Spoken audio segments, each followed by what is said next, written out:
días. Estamos con los dos autores del libro Las Cartas del Campamento, don Claudio Tapia Figueroa y don Mauricio Pelayo González, para conversar un poco de su libro, conversar un poco de las motivaciones y conversar un poco de la Guerra del Pacífico.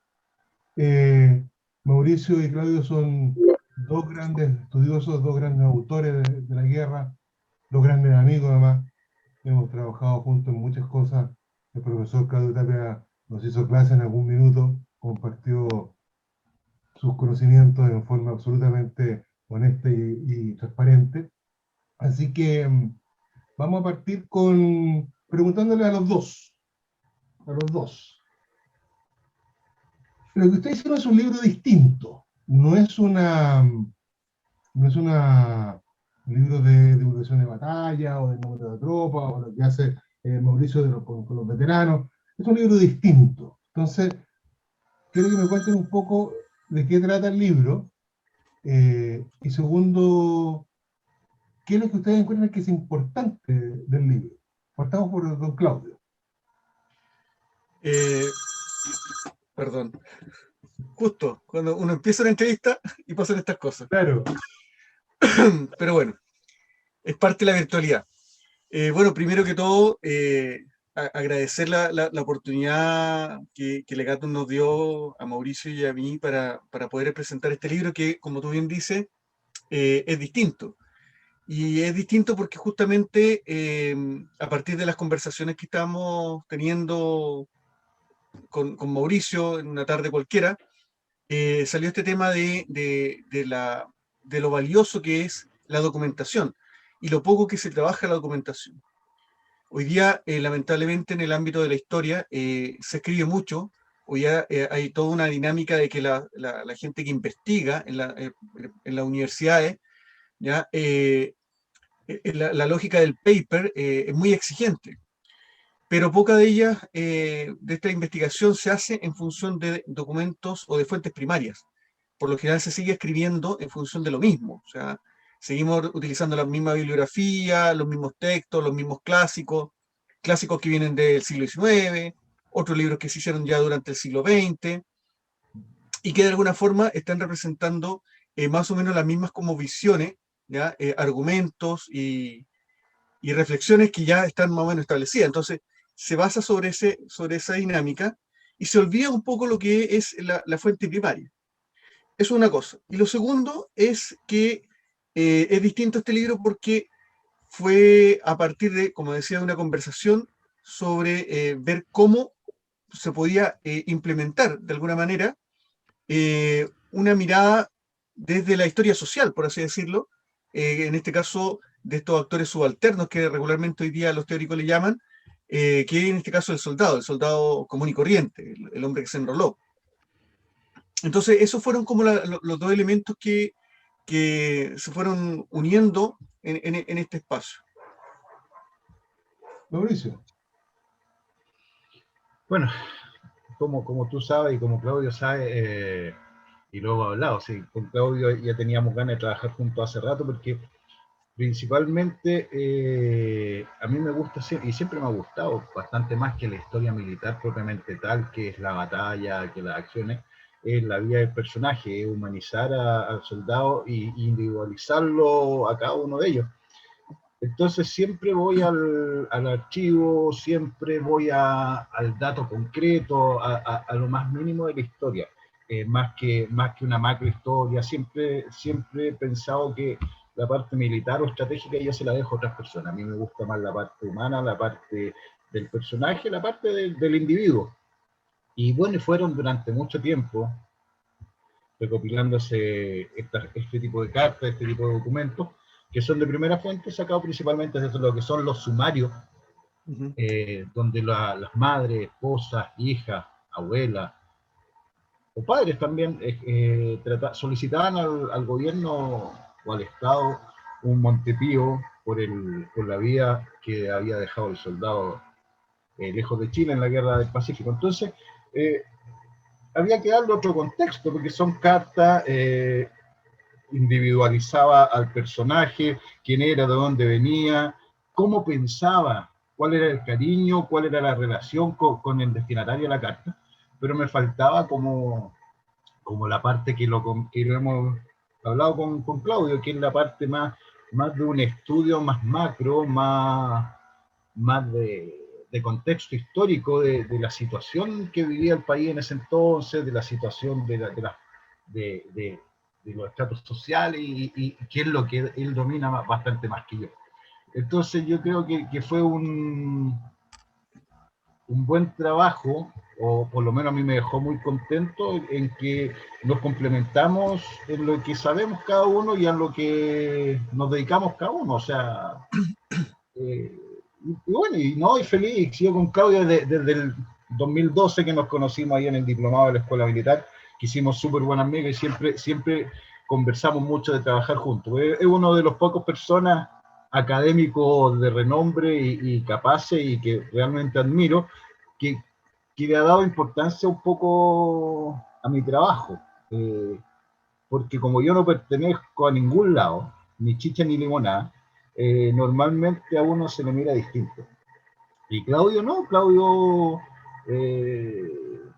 ha sido súper deferente con todo lo que yo he hecho durante todos estos años y por eso en una forma como de agradecer la amistad, conocerlo y la admiración que siento por una persona íntegra es que llegamos a hacer este trabajo. Bien, oye, o sea, por lo que te estoy entendiendo y por supuesto por lo que tengo aquí en el libro, este trabajo es una recopilación de escritos, de cartas de soldados, pero que no solamente un montón de cartas tiradas al lote así para que la gente los lea. ¿Ah? Entiendo que cada carta o cada situación tiene un estudio previo de por qué se llega a ese evento en particular. Eso es lo que ustedes creen, o porque no otra idea, ¿no es cierto? Eso es lo que ustedes creen que es el aporte de este libro a la historiografía, esta junta del documento original, del sentimiento original que dice Mauricio, con la parte un poco más formal, si quieres tú, del estudio de por qué llegamos a esto. ¿Eso creen ustedes que sería como no sé si gran aporte, pero sí la cosa distinta que tiene el libro? A ver, bueno, cuando empezamos a trabajar con Mauricio y me hacía llegar las cartas y empezamos a ver la documentación, lo primero que debimos hacer es decir, bueno, ¿cómo organizamos esta información? Que me parece bastante suelta. Y también cómo hacer que esta información no se pierda en la profundidad de un análisis o de mucha cavilación. Entonces, en ese momento surgieron cuatro líneas en función de las mismas cartas. Entonces, primero, las motivaciones. ¿Ah? ¿Por qué la gente se enrola? ¿Ya? Y eso también coayuda a entender y a desmitificar mucho argumento que dice hoy día de que la guerra del Pacífico fue forzada, que prácticamente gran parte del ejército eran delincuentes que habían sido sacados de las cárceles, cosa que sí ocurrió efectivamente en un inicio, pero en donde se desconoce justamente, y ahí hay una tremenda ignorancia, y eso también creo que es un aporte de este libro, que pretende serlo, de plantear efectivamente desde la primera fuente, es decir, de la persona que se enroló, es decir, ¿por qué yo voy a la guerra? ¿Por qué me entusiasma ir? ¿Ah? ¿Por qué voy a dejar mi casa, mi familia? Entonces, ahí tenemos un grupo de cartas que plantean justamente esa necesidad, ¿ya? De justificarse, de validarse, ¿ya? Y que no está hecho por, por algún historiador o por alguien que quiera establecer un discurso nacionalista, patriotero. No, está hablando el individuo desde lo más profundo de su alma, de su sentir, ¿ya? Y eso va a encontrar el lector. Y después el tema, por ejemplo, de cómo se vivió el campamento propiamente tal, ¿ah? El día a día, ¿ya? Los problemas de comunicaciones, cómo se tenía que escribir, ¿ya? Muy rápido, sin saber si esta carta iba a llegar o no, no todos los soldados sabían leer y escribir. Entonces se empieza a abrir una serie de otras problemáticas que claramente no vamos a poder dar respuesta en este libro, tal vez eso va a ser otra tarea, lo dejo ahí para más adelante, de seguir profundizando en esta línea, porque ahí hay una riqueza importante que se debe rescatar, ¿ya? Después está el tema de cómo se vive, ya dijimos cómo se vivía en el campamento, bueno, y después cómo es la muerte, que es lo más triste de todo esto, ¿ya?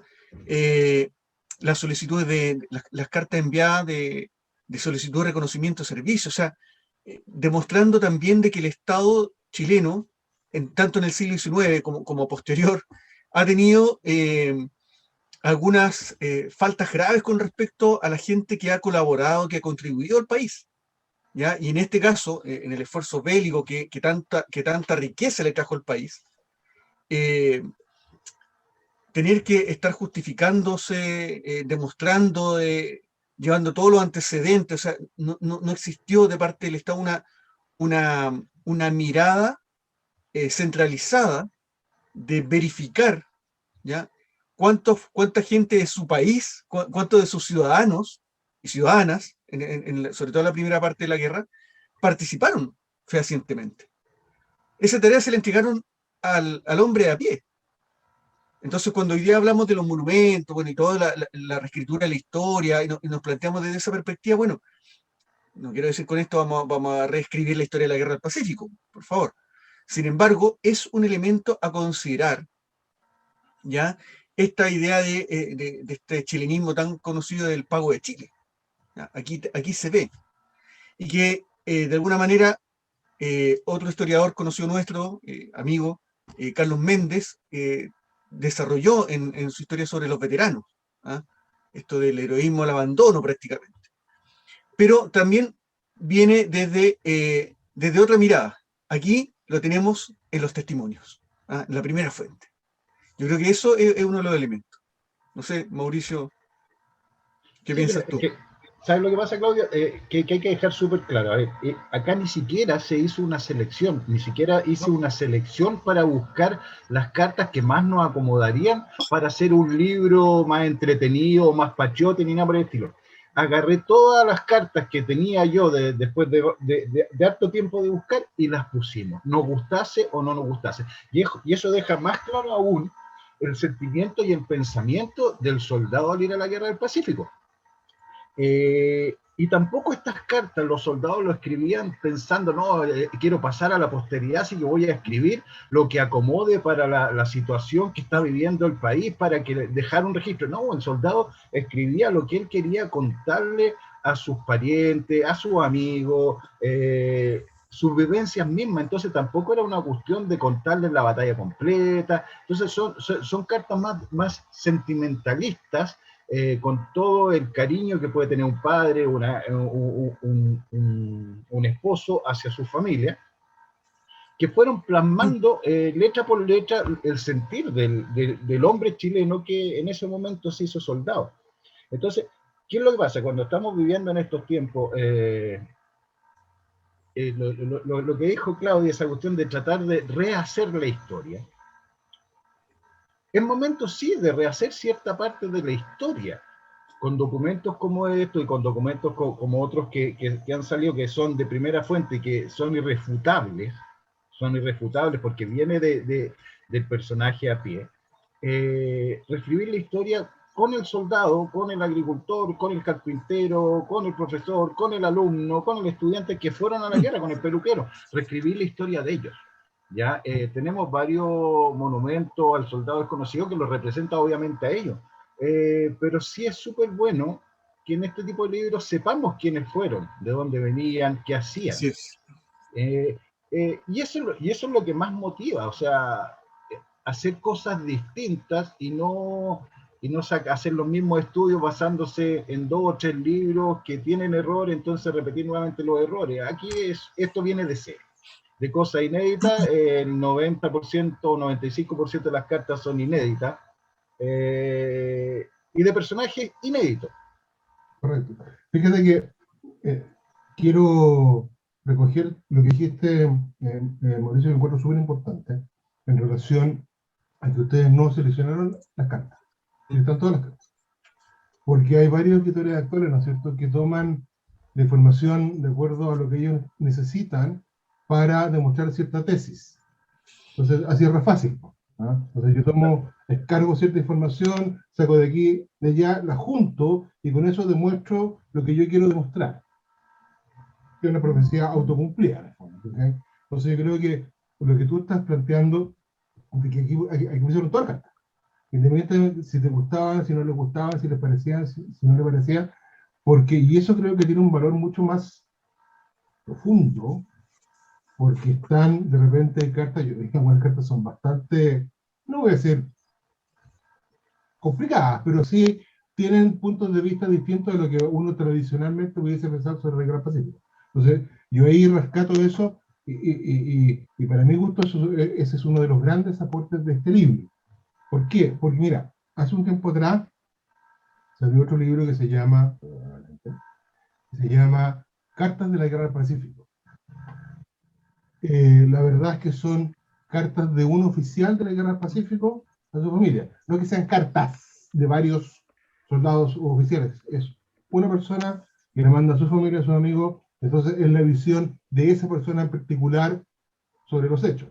Aquí, no me acuerdo cuántas cartas son, pero son, no sé, 30 cartas, 40 cartas, más o menos. Entonces, tiene ahí no es un solo autor para demostrar algo, sino que son muchos autores que están hablando un poco de lo mismo y, por supuesto, visiones distintas, lo que decía Claudio sobre la muerte, que es lo más complicado, lo más duro. Bueno, hay versiones distintas. Ahora, Mauricio se ha caracterizado por ser el que busca los nombres, el que busca la gente, el que busca los soldados de la Guerra del Pacífico y los pone en valor. Yo te quiero preguntar, Mauricio, si en las cartas que tú pusiste aquí en el libro, ¿cuántos de esos soldados ya los conocías o fueron soldados nuevos para ti? De las cartas yo creo que, a ver, están todos en mi archivo, pero no los puedo conocer a todos. Pero sí habían cartas que encontré interesantes de Tristán Stefan, si mal no recuerdo. Sí. Que es un personaje que sobrevivió, es que de los pocos que hay cartas que sobrevivieron a la guerra. Y otra de los hermanos Fernández Letelier, que son los tres hermanos oficiales del ejército chileno, de distintas unidades, si no me acuerdo, dos del Talca y uno del Buin, y que los tres murieron en la guerra. Y eso me lo entregó tiempo atrás un familiar. Entonces yo le dije, oye, ¿y esto qué vas a hacer? No, haz lo que queráis, me dijo. Y años atrás, entonces yo creo que calaban justo para este libro, pero sí, o sea, de todo el resto de las cartas eran personajes totalmente anónimos, que ese fue otra cosa, o sea, porque esto va acompañado a la carta y el estudio con la ficha, con la información personal del personaje que escribió esta carta, entonces también lo individualizamos y lo damos a conocer, que esa es otra parte importante de un trabajo. Entonces es emocionante cuando uno ya se da cuenta que es. Te doy un ejemplo, que el soldado Rafael Mellafe había nacido en Santiago, tenía tantos años en la guerra, sus papás eran tantos, se dedicaba a tanto. Es como conocer al personaje, y eso es lo que a mí me encanta, cuando ya sé con quién estoy hablando, o de quién estoy hablando, mejor dicho. Y eso me encanta. O sea, bueno, y es mi finalidad, es mi leitmotiv de vida, despertar para dar a conocer a los veteranos. Ahora, como aprovecho de dar el aviso, se está haciendo un memorial con los nombres de los sanantoninos de Cartagena, San Antonio, de todos esos lugares que estuvieron en la guerra, que también, gracias a Dios, me costó 6 años para que se hiciera, pero ya se está trabajando en eso. Entonces va a quedar plasmado en un memorial los nombres de aquellos valientes que salieron de esas tierras de la costa central para enrolarse en el ejército chileno y en la armada para ir a la guerra a defender a Chile. Entonces, una maravilla. Yeah. Oye, sí, efectivamente, cada soldado tiene su ficha. Estoy leyendo aquí la de Federa Aedo Bevia, que de Pemuco, del inicio de la guerra, tiene 47 años. Para la época, un viejo. Así es. No voy a decir anciano, pero sí un viejo. ¿Ya? Recordemos que, si yo no me recuerdo, el censo del 75, 1875, marcaba que la edad con expectativa de vida, que eran 25 años, por tanto tener 47 ya era una persona mayor, digamos, bastante mayor. Es cosa de considerar la edad de, por ejemplo, Eleuterio Ramírez, ¿ah? Cuando muere en Tarapacá. ¿No? Mediados de estaba a mitad de sus 40, ¿ya? Y todo el imaginario, toda la reconstrucción, la fotografía, nos habla de una persona que aparenta mucho más edad. Y eso tiene que ver también con las mismas expectativas de vida. Así que, sí, 47 años es sorpresivo encontrar un veterano tan mayor. Tan mayor. Oye, El mayor que he encontrado de soldados tiene 61 años, el que más, pero se fue luego para la casa, también yo creo que por los achaques del día a día. Bueno, pero sí, a ver, Orocimbo Barbosa, que era general, o sea, asciende hasta general, era un tipo bastante joven, pero tú lo ves muy desgastado. O sea, se nota ya él físicamente muy, muy mal. Y Manuel Baquedano, que también estaba empezando sus 60, bueno, se le ve muy bien durante la guerra, pero después las fotos posteriores ya una persona que como que se viene abajo, digamos, bien, bueno, era otra vida, otra salud, otra higiene, qué sé yo. Oye, Claudio, quería preguntarte algo un poco más ya a la médula de la historia, del estudio de la historia. Si bien es cierto, tú hablas que esto es un retrato un poco de la sociedad de la época, y estas cartas, ¿no es cierto?, nos vamos enterando cómo era la sociedad de la época, lo que se enmarca mucho en el estudio de las mentalidades y el estudio de la cultura. Eh, yo desconozco, por eso te lo pregunto, yo desconozco si en Chile hemos ido avanzando en el estudio de las sociedades antiguas, cómo pensaban, qué soñaban, cómo vivían, cuáles eran sus aspiraciones. Ahí estudio un poco más profundo, fuera de la Guerra Pacífico por el total. O sea, como estudios sociales, sí, hay historia social, hay bastante historia social que, sobre todo en las últimas décadas, ha ido apareciendo. Eh, Está el trabajo de Gabriel Salazar sobre la sociedad, el bajo pueblo, este ser niño guacho de la historia chilena, que fue lo que le dio mucho realce al trabajo del profesor Salazar. Y en el último tiempo sí han ido apareciendo más trabajos con respecto a cómo se ve la sociedad chilena. Está la historia privada en Chile, ¿ya? Que también es un compilado, son varios libros. Entonces lentamente han ido apareciendo nuevos trabajos, algunos no tan nuevos, eh, que nos refieren un poco a la cultura chilena. Algunos trabajos que me gustan mucho más es, por ejemplo, trabajos que están dedicados a entender la fiesta, ¿ya? Como parte del proceso cultural, ¿ya? La bohemia, ¿ah? Como parte del desarrollo cultural, porque Chile era un país pueblerino, o sea, fue un país pueblerino hasta el siglo XX, años 70, ¿ya? Y nos pegamos un salto rápido a la globalización, y eso también es parte de lo que hoy día estamos viviendo, o sea, ese tránsito que fue muy violento, ¿ya? De paradigma, ¿ah? De los años 50, de los 40, donde la mayoría de la población no vive en las ciudades. O sea, pensemos que para la época de la Guerra del Pacífico, Santiago eran 15, 20 cuadras a la redonda, ¿ya?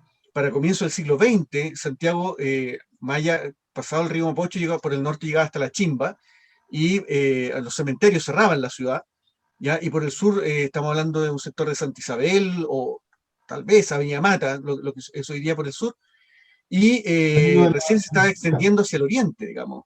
¿Ya? Estaba surgiendo el barrio Providencia, ¿ya? De la mano justamente de la iglesia de la Providencia y de las religiosas de la Providencia. Y por otro lado, la Quinta Normal, eso es Santiago, eso es la capital del país. Y Valparaíso era un puerto mucho más desarrollado. Entonces, ¿dónde está la población? La población está en el campo. Recién, hacia 1952, ¿ya? Tenemos la mitad de la población en Chile en ciudades.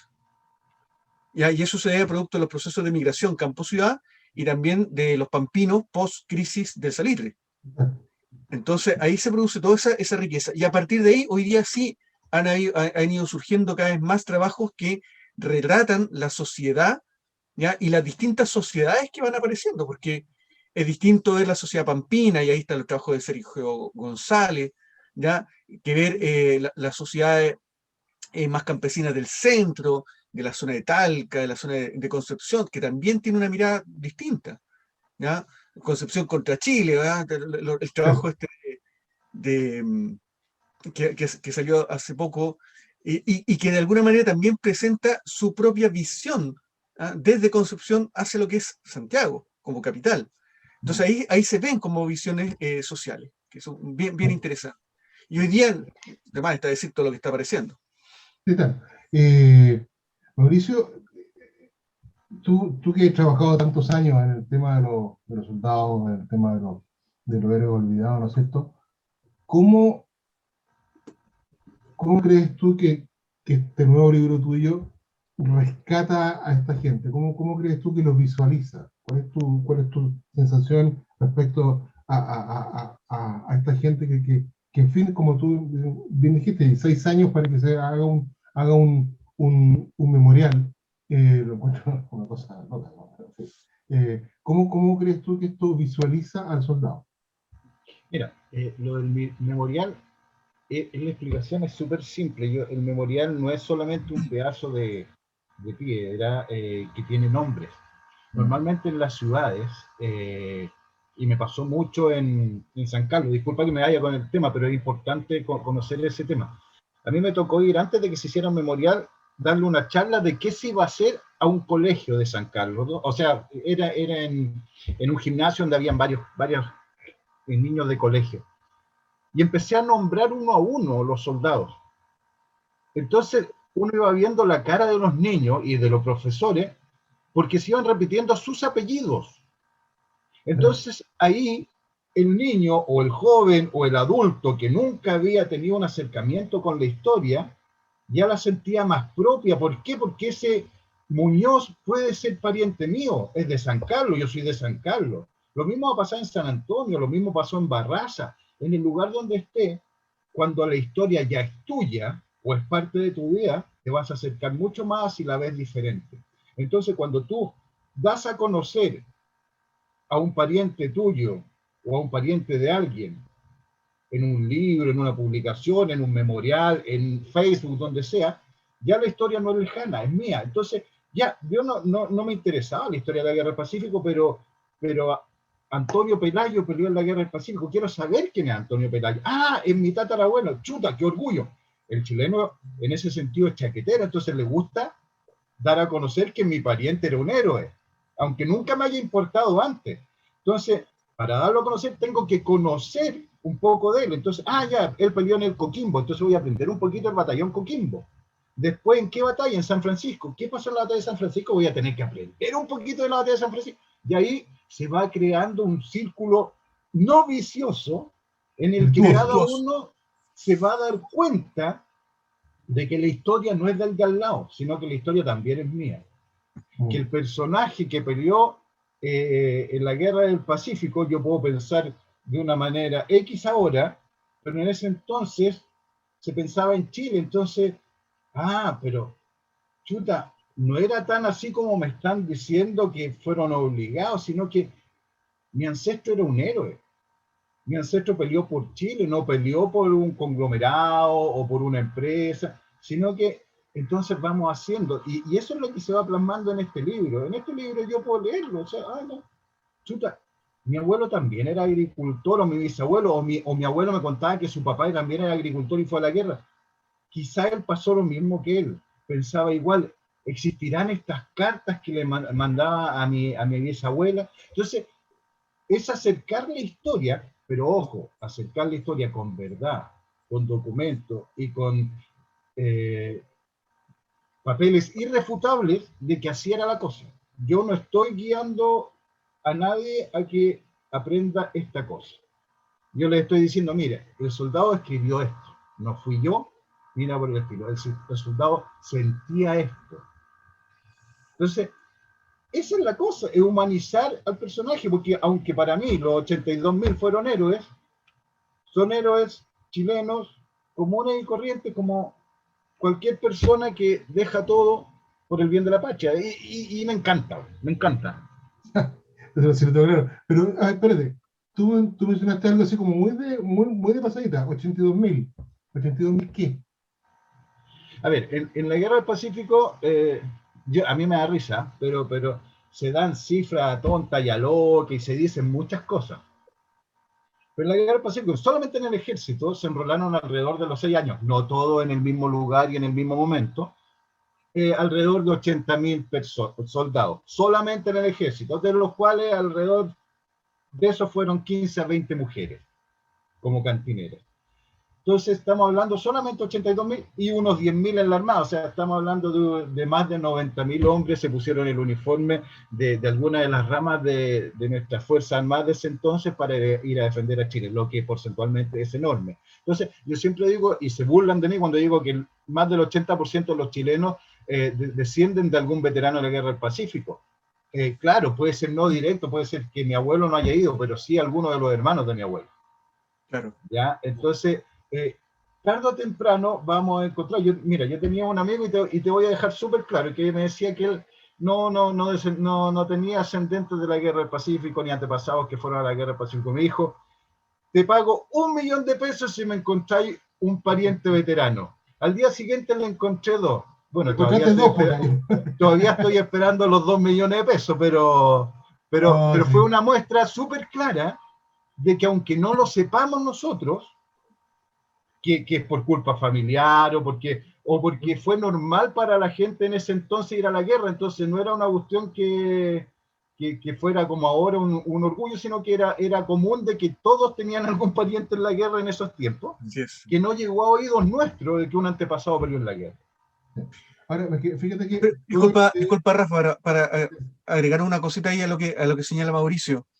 En la práctica, si uno ve las estadísticas de la población, los censos, prácticamente teníamos, en cada familia chilena, había un integrante enrolado.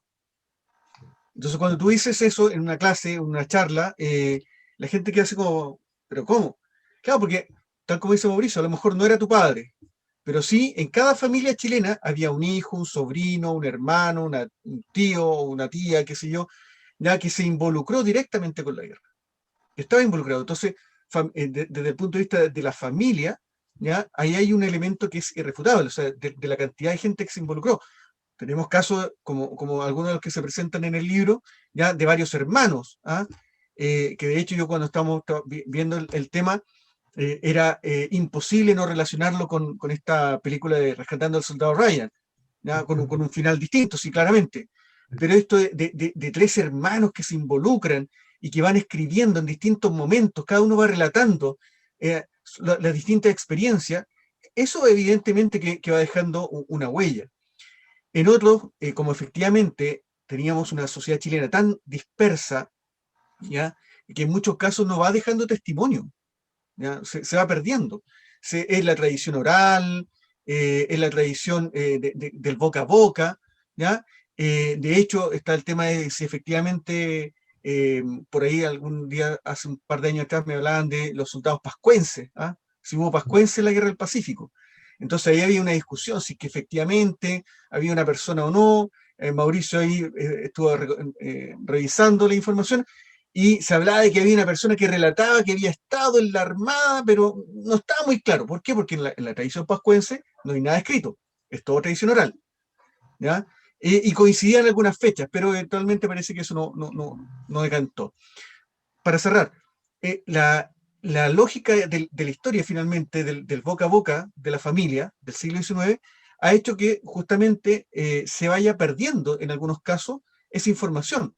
¿Por qué? Por el proceso de migración campo-ciudad también se fue perdiendo lazos entre las familias del campo, entre los que emigraron a las ciudades. Y hoy día, que tenemos una alta tasa de población urbana, ¿ya? Versus una muy pequeña cantidad de población campesina, ya esa cultura, esa historia, ya se ha ido perdiendo. O sea, si uno le dice a los, no sé, los que tenemos ya entre 40 y 50 años, ya si tus padres eran de la ciudad o del campo, muchos levantarían la mano y tendríamos una estadística más o menos. Y tu abuelo, muchos más levantarían la mano que fueron campesinos o venían del campo. ¿Ya?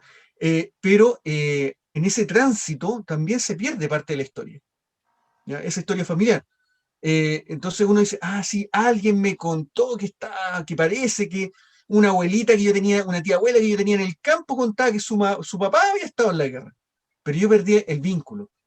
Y lo que también pretende, y eso es una cosa que yo siempre le he avalado y he alabado, el trabajo que son las dos cosas, a Mauricio, es justamente darse esa tarea, que no es menor, y que lleva 20 años haciéndola, de ir buscando para tratar de hacer esa reconexión ya del individuo, del ciudadano de a pie, ¿ya? Con este proceso que es el proceso que ha tenido más trascendencia en la historia nacional. ¿Ya? Hay un antes y un después de la Guerra del Pacífico, en la política, en la economía, ¿ya? En la historia social, en cómo nos miran los vecinos, ¿ya? Con trascendencia hasta el día de hoy. Es cosa de ver cómo se hizo la campaña presidencial peruana y las cosas que aparecían, esto, ¿ya? En los discursos de campaña, ¿ya? O con Bolivia, que fueron los involucrados directos en la guerra. Cómo la guerra sigue apareciendo después de 141 años. Sigue estando presente. Entonces, nadie puede decir de que el proceso, el icono nos dejó indiferente. Y en ese sentido, este libro lo que trata de traer a colación también es de que no solamente pelearon los grandes héroes, de que no solamente existe la guerra del Pacífico, de los discursos, de las batallas, de la estrategia, de la táctica, ¿ya? Del general Baquedano, que hoy día está ahí, que si lo sacamos, no lo sacamos, si fue bueno, si fue malo, sino que también de miles de otros chilenos que dieron su vida, porque aquí tenemos cartas que así lo reflejan, y con las preocupaciones de cualquier otro ciudadano chileno. ¿Ah? Oye, preocúpate, cómo está de salud, Juanita. Oye, sabes que yo estoy estoy recibiendo de sueldo no sé cuánto, por favor, vayan y vean cómo lo pueden cobrar, para el sustento familiar. Cosas que son súper básicas, ¿ya? Pero que son muy de una responsabilidad. O sea, yo estoy en la guerra, pero mi sueldo, cóbrelo usted. Aquí no me falta nada. Me la arreglo. Eh, ¿Cómo está de salud los parientes? O sea, esa vinculación, ¿ya? Es lo que también tiene un valor en sí, que se debe reconocer, se debe avalar, ¿ya? Se debe justamente tratar de que la gente lo conozca, ¿ah? Más allá del libro, sino que como una tarea también de la recomposición de nuestro pasado, finalmente. Fíjate que Mauricio habla que fueron 90.000 los movilizados. Como tú dices, no todo al mismo tiempo, sino que después fueron 6 años. Y también hablamos que lo que dijo Claudio, ¿no es cierto?, que todas las familias, alguien andaba por ahí en la guerra. Bueno, el censo de 1875 marcó, y si lo extrapolamos a 1879, que en Chile éramos 2.200.000 habitantes. Si tú tomas estos 90.000, estamos llegando prácticamente a 5% de la población se movilizó para la guerra, lo cual es mucho, mucho. O sea, para la guerra civil norteamericana, que fue una guerra mucho más grande, se movilizó el 8% de la población. Para la Segunda Guerra Mundial, Estados Unidos movilizó el 4%, para darnos cifras, ¿no es cierto? Entonces, movilizar el 5% en una guerra que dura 6 años, es muchísima gente que fue. Considera que el ejemplo que tú das de la guerra civil estadounidense, estamos hablando que eran dos bandos propios. Claro, además. ¿Ah? Y por otra punta, ese mismo censo del 75 marca que el 22%, el 22% de la población chilena sabía leer y escribir, o sea, el 22% eran alfabetos. Por tanto, podemos decir que de estos 90.000 movilizados, solamente 20.000 sabían leer y escribir. A ver, no, sí, menos. No, pues serían 18.000. Pero también es engañosa la cifra, porque el saber leer y escribir, ¿ya? No quiere decir que tú estuvieses en condiciones de escribir una carta propiamente tal. Por supuesto que no. En muchos casos eran analfabetos funcionales, es decir, entendían las 4 operaciones, leían, podían leer, pero de ahí a escribir cartas, textos largos, cambia.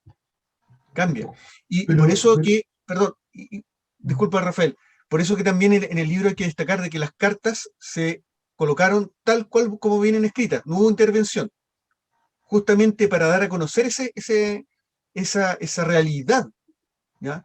Y a veces la brutalidad de la carta, o sea, hay unas cartas, no quiero adelantar mucho, pero hay una carta que anunciando la muerte de un soldado, que es brutal, o sea, mire, yo estoy en el mismo regimiento que su Le contó al final, po. hijo, ¿ya? Y ¡Spoiler! no, Claro. no, pero es un huesito. Pero de ahí continúa la brutalidad de la carta, con el cambio de tema. Es decir, o sea, entre medio de una conversación, sí, aprovecho a avisar que esto. Claro. No, pero es que Y es- ahí tocaste un tema bastante simpático que el otro día también lo conversé con Rafael, de cómo se enteraba la gente de que su deudo había muerto en la guerra.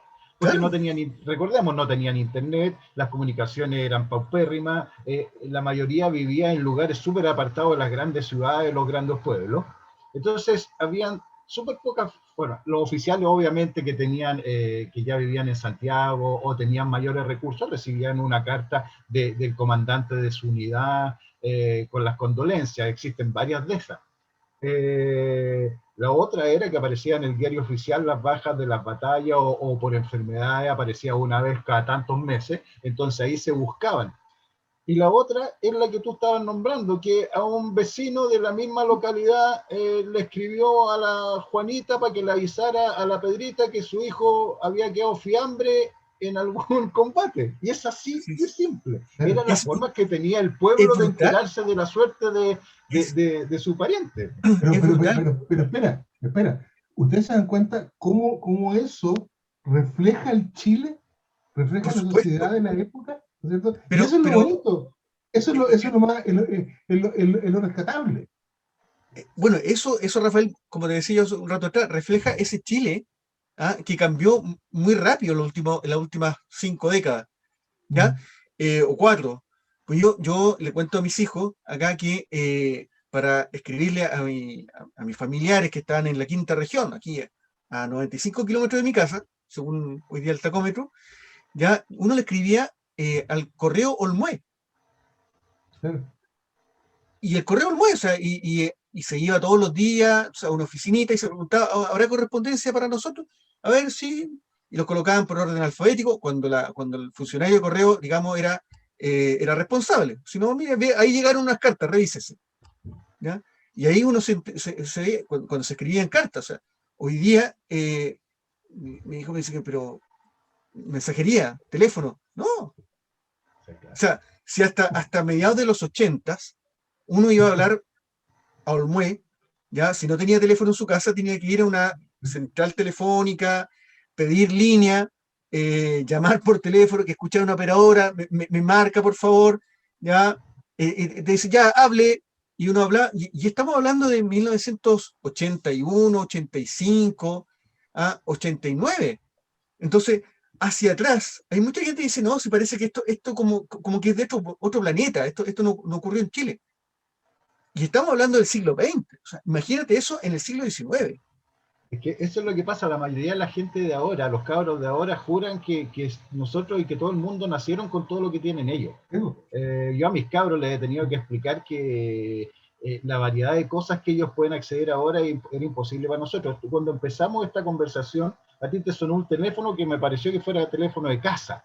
Lo que la gente, los cabros de ahora no entienden. Yo les pasé uno de esos teléfonos que con Los rueditas para discos, ver y no tuvieron magneto. idea cómo cresta se marcaba el teléfono. Entonces, no se dan cuenta que el mundo ha cambiado mucho y muy rápido, que la vida que ellos tienen ahora, aunque para nosotros no existió, para los soldados era impensado. O sea, yo parto las charlas para los colegios así es simple, mira. Piensa que un soldado está en el desierto con ropa gruesa, botas complicadas, no con airbag ni ninguna de estas cosas que tienen ahora, sin celular, sin Coca-Cola, sin auto, sin ninguna de esas.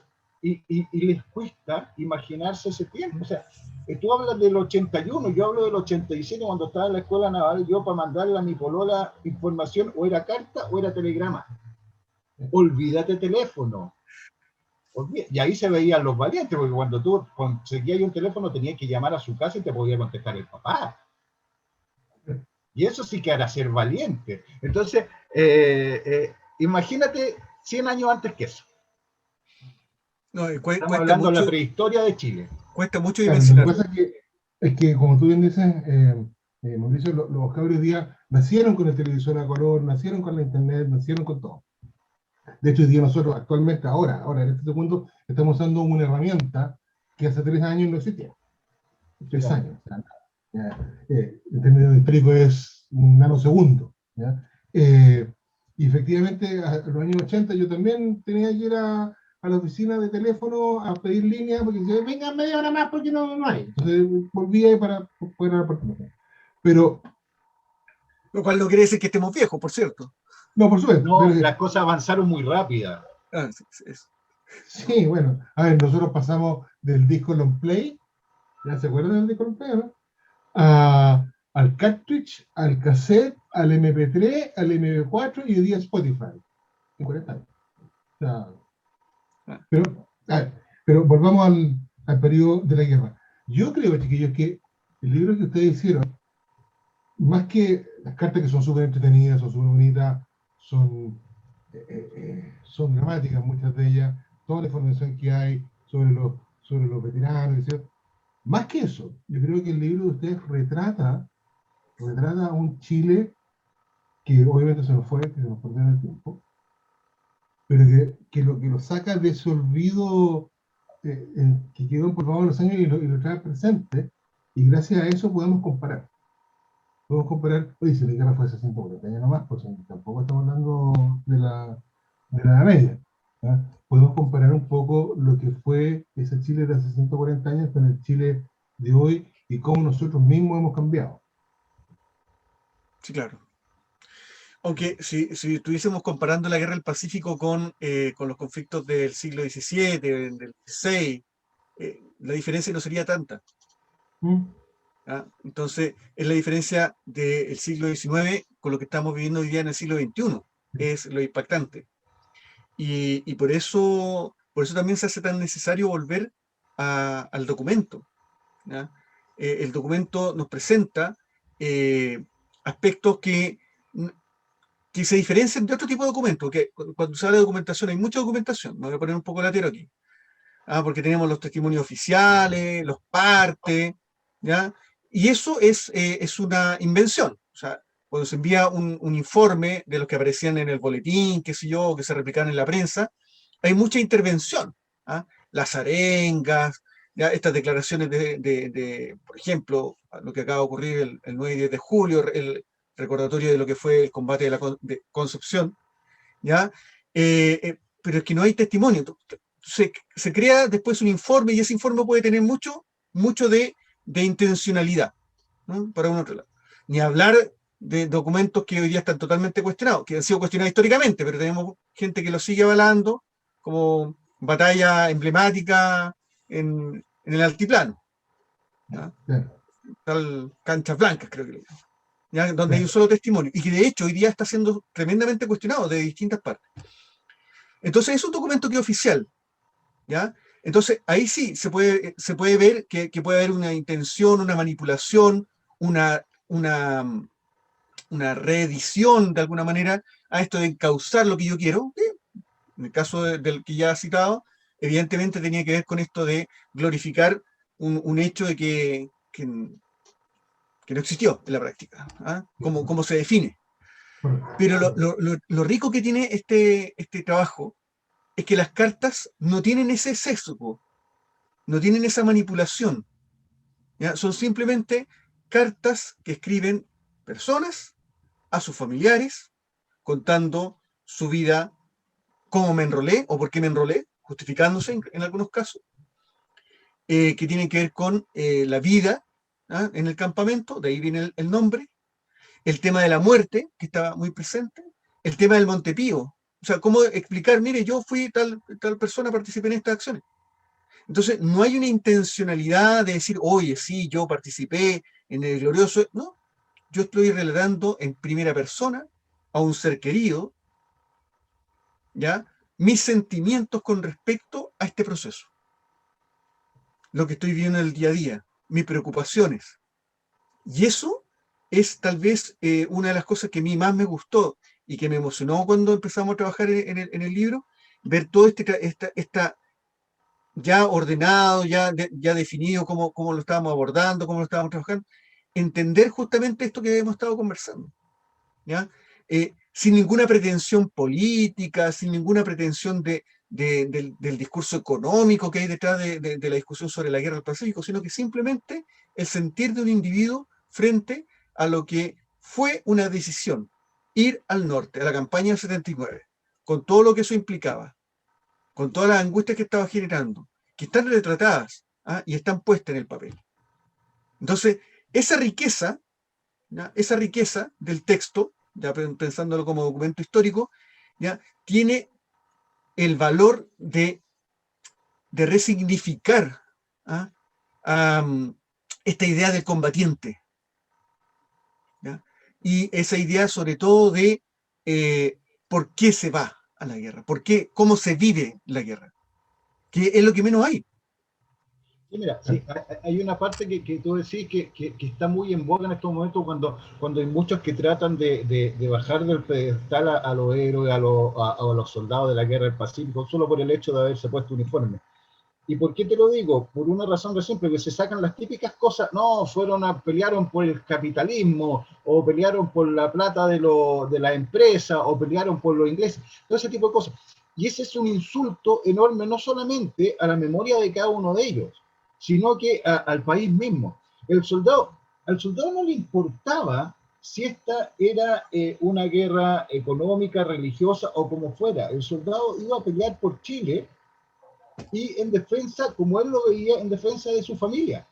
Y lo describen en las cartas, o sea, están preocupados 100% de la familia, a la cual le están preguntando cómo está la negrita, cómo está la chinita, etc. Pero yo estoy cumpliendo mi deber como chileno.